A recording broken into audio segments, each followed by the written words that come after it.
که منو جمله مؤمنان یکدم جداد مجده تبریک پیک نیک قدم خوشا که شاه امم هم ظفر خرسندی به حق شاه رحیم باعث سخا و کرم.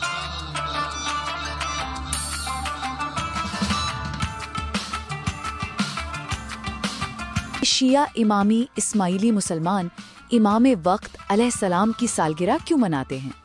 دیکھیں، یہ صرف کوئی تاریخ یاد رکھنے کی بات نہیں. یہ جشن دراصل ایک بہت گہرے روحانی خیال سے جڑا ہے، یعنی امامت کا جو ادارہ ہے اور اللہ کی طرف سے جو رہنمائی آتی ہے نا، اس کے تسلسل کی اہمیت پر. پہلی بات تو یہ سمجھیں کہ اس جشن کا جو مول تعلق ہے وہ قرآن کریم کی آیت نور یعنی سورہ 24 آیت 35 میں ایک تصور ہے، نورن علی نورن. اس کا مطلب ہے روشنی پر روشنی.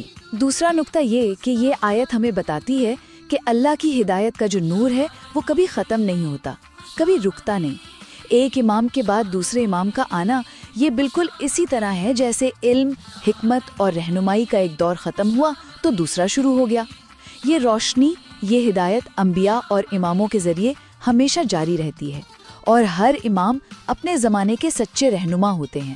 تو پھر تیسری بات یہ ہوئی کہ امام وقت کی ہر سالگرہ حقیقت میں اسی نورن علی نورن یعنی روشنی پر روشنی والے تصور کا ایک عملی ظہور ہے، ایک تجدید ہے. یہ اس خدائی نور کے تسلسل کا جشن ہے جو امام کی شخصیت میں دنیا میں موجود ہے.